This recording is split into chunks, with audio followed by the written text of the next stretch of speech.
Hello दोस्तों, कैसे हैं आप सब। हमारी कहानियां देखने के लिए हमारे चैनल को सब्सक्राइब कीजिए और हाँ, बेल आइकॉन पर क्लिक करना मत भूलिएगा। अम्मा मुझे पैसे दे दो ना।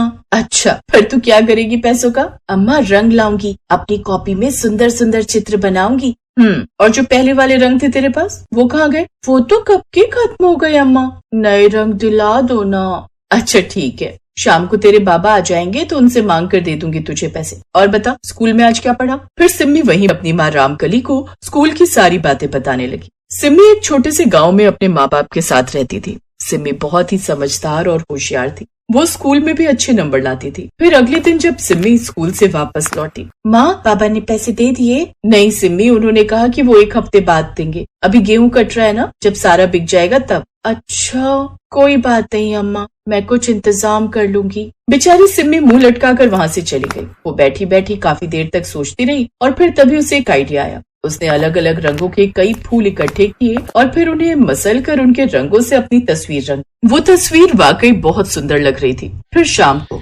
सिम्मी कहाँ थी तू? ये ले, तेरे बाबा तेरे लिए रंग ले आए हैं। पर मैंने तो रंग भर लिए माँ, ये देखो तो कैसी लग रही है मेरी तस्वीर। अरे वाह, पर ये तू रंग लाई कहाँ से? इसके बाद सिम्मी ने सारी बात अपनी माँ को बता दी। उसका तेज दिमाग देखकर उसकी माँ रामकली भी हैरान थी। इसी तरह कई साल बीत गए। अब सिम्मी बड़ी हो गई थी और फिर एक दिन बगल के गांव के रहने वाला एक परिवार सिम्मी को देखने उसके घर पहुंचा। भाई हमें तो बहुत पसंद आई आपकी बिटिया। ये तो बहुत अच्छी बात है जी, लेकिन दीदी हम ज्यादा दान दहेज नहीं दे पाएंगे, इसके बाबा गरीब किसान हैं। अरे चिंता क्यों करती हो बहन, हर लड़की अपनी किस्मत लिखवा कर ही लाती है। और रही बात अमीर गरीब की, तो हमारा आकाश कौन सा कलेक्टर लगा है, वो भी अपने बाबा के साथ खेती करता है। जो मिल जाता है बस उसी में हंसी खुशी 2 रोटी खाकर गुजारा कर लेते हैं हम। हमें दान दहेज की कोई लालसा नहीं है। आपकी बात सुनकर तो हमारे सर से बहुत बड़ा बोझ उतर गया दीदी। इतनी अच्छी सोच वाला ससुराल पाकर सिम्मी बहुत खुश थी।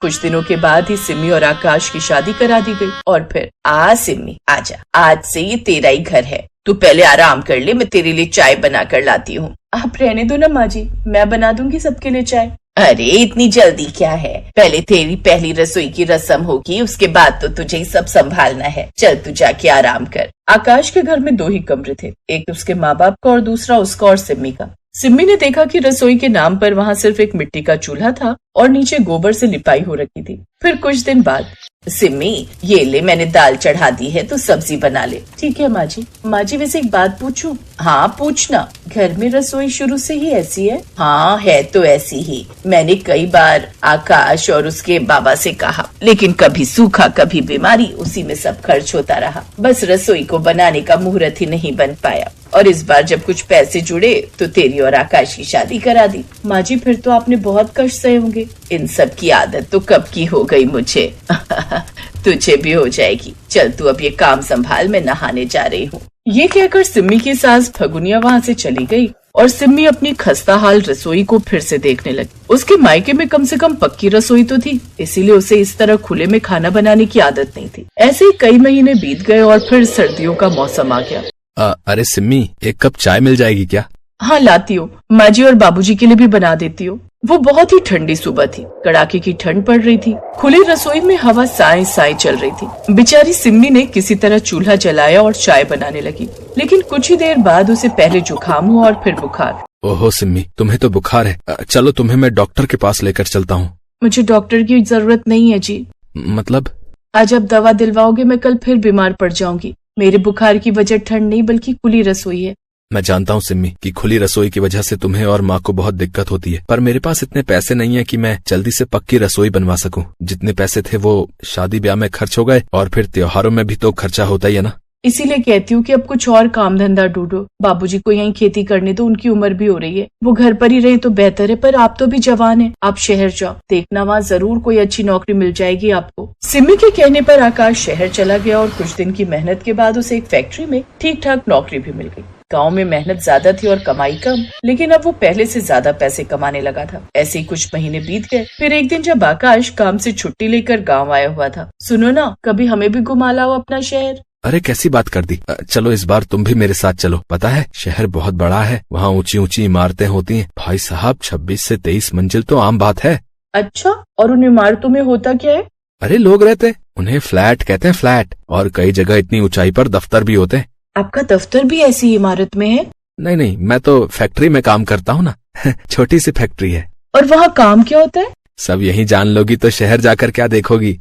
अगले दिन आकाश सिम्मी को अपने साथ शहर ले गया। वो सबसे पहले उसे अपनी फैक्ट्री में लेकर गया और फिर देखो सिम्मी, मैं यहाँ काम करता हूँ। यहाँ कांच और शीशे बनाए जाते हैं। रंग बिरंगे और सुंदर कांच देखकर सिम्मी बहुत खुश हुई। उसे रंग बचपन से ही बहुत पसंद थे। अरे वाह, कितने सारे रंगीन कांच हैं यहाँ। ये तो बहुत ही सुंदर है। वैसे ये कांच कहाँ और कैसे इस्तेमाल होते हैं? बहुत सारी जगह। कोई चर्च में लगाता है, कोई घरों में। रंगीन कांच से निकल कर आने वाली रोशनी भी रंगीन हो जाती है ना, तो इसीलिए लोग खूब खरीदते हैं। आकाश अभी सिम्मी को समझा ही रहा था कि तभी सिम्मी की नजर बगल में पड़े हुए कांच के ढेर पर गई, जहाँ बहुत सारे रंगीन कांच के टुकड़े पड़े हुए थे। ये क्या है? ये टूट गए क्या? हाँ, कुछ कांच के टुकड़े टूट जाते हैं और कुछ कट पीस निकल आते हैं। मतलब बचा हुआ कांच यहाँ फेंक देते हैं। फिर इनका क्या होता है? भट्टी में दोबारा पिघला लेते हैं इन्हें, लेकिन ज्यादातर नया कांच ही लेते हैं लोग, तो ये करीब करीब बेकार ही हो जाते हैं। क्या मुझे ये कांच के टुकड़े मिल सकते हैं? हाँ, पर तुम क्या करोगे इन कांच के टुकड़ों का? कुछ खास नहीं, बस आप एक ट्रैक्टर ट्रॉली में ये सारा कांच भरकर गांव ले आओ ना। यार उसमें तो खर्चा हो जाएगा। मुझे पता है, पर एक बार तो ले आओ ना, मैं कुछ करना चाहती हूँ इनसे। अगले दिन आकाश वो सारे कांच के रंगीन टुकड़े गांव ले आया और अपने घर के सामने रख दिए, और फिर वो वापस शहर चला गया। कांच के टुकड़े देखकर सिम्मी की सास फगुनिया भी हैरान थी। इतने सारे कांच के टुकड़े, ईका का करेगी सिम्मी? हमारे सपनों की रंगीन रसोई बनाऊंगी माँ जी, पर मुझे आपकी मदद चाहिए होगी इस काम में। अच्छा, फिर तो ठीक है, अब बता क्या करना है मुझे। सिम्मी के दिमाग में पूरा प्लान तैयार था। उसने और फगुनिया ने सबसे पहले खेत से ढेर सारी मिट्टी ली और उसमें पानी डालकर ढेर सारा गारा तैयार कर लिया। फिर बांस और गारे के साथ रसोई की दीवार तैयार की और बीच बीच में रंगीन कांच के टुकड़े लगाती चली गई। सारे दिन की मेहनत के बाद रात हो चुकी थी। अरे वाह सिम्मी, ये तो कितना सुंदर लग रहा है। आहा, इतनी सुंदर रसोई तो मैंने सपने में भी नहीं सोची थी। अरे माँ जी, अभी तो आप सुबह का इंतजार करो, जब सूरज की किरणें रसोई के अंदर आएंगी। उस रात ना तो फगुनिया को ठीक से नींद आई और ना ही सिम्मी को। मारे खुशी के दोनों ही सुबह जल्दी उठ गई और फिर रसोई में जाकर बैठ गई। तभी सूरज की पहली किरण सीधा रसोई पर पड़ी, जो अंदर आते ही अलग अलग रंगों में बदल गई। सिम्मी भाई, मान गए बहुरिया तुझे। ये तो क्या कमाल कर दिया तूने बिटिया, मजा आ गया। मानना पड़ेगा तेरी कलाकारी को। अब तो आकाश का इंतजार है, फिर देखते हैं वो क्या कहता है। कुछ दिन बाद आकाश गांव आया तो उसने देखा कि उसके घर में गारे और कांच की रसोई बनी हुई है। जब वो रसोई के अंदर पहुंचा तो सिम्मी की कलाकारी और रंगीन रोशनी से चमक रही रसोई देखकर वो बहुत खुश हुआ।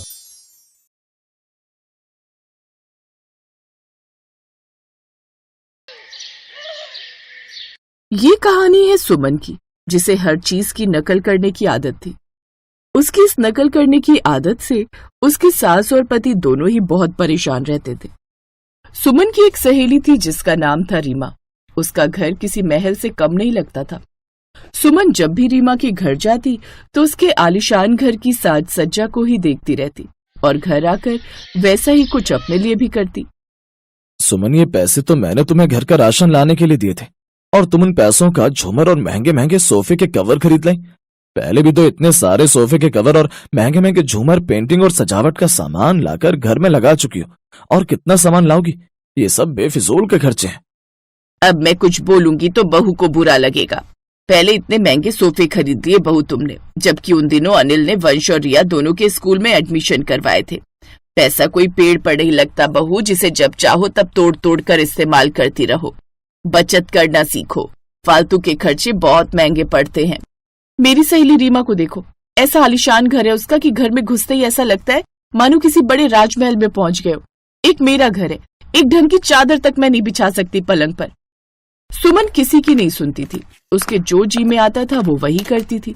एक दिन सुमन रीमा के साथ उसकी ननद पल्लवी के घर गई। रीमा की ननद पल्लवी बहुत पैसे वाली थी।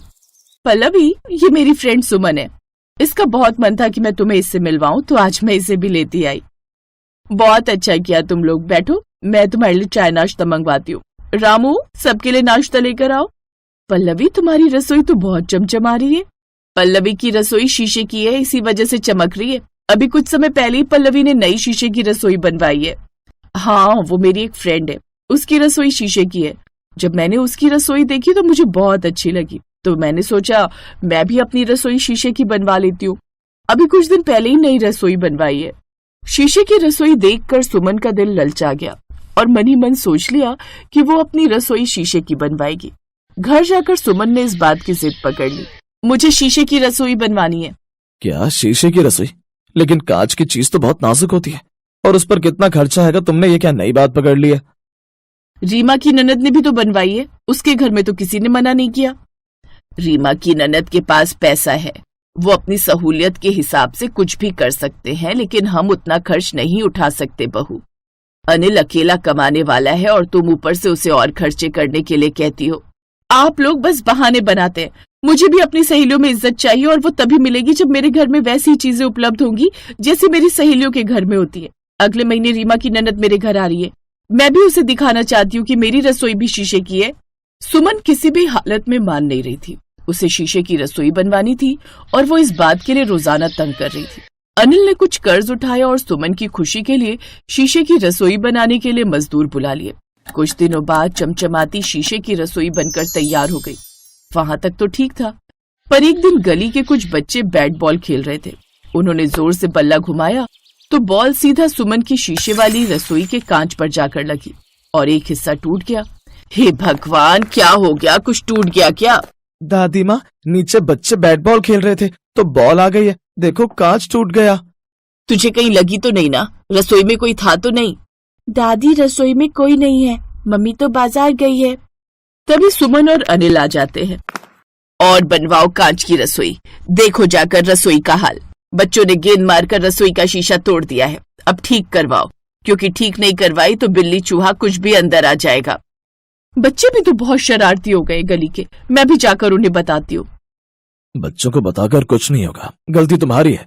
तुमने ही शीशे की नाजुक रसोई बनवाई। मोहल्ले में इस तरह की रसोई नहीं बनती। सुमन, ये सब उस जगह पर अच्छा लगता है जहाँ पर आसपास भीड़ नहीं होती, एकांत एरिया होता है। अब तुम भाषण क्यों दे रहे हो? जाकर किसी मरम्मत करने वाले को लेकर आओ। अब जो भी पैसे लगेंगे ठीक तो करवानी पड़ेगी ना। गर्मियां शुरू हो गई और अब धीरे धीरे रसोई से धूप अंदर आने लगी।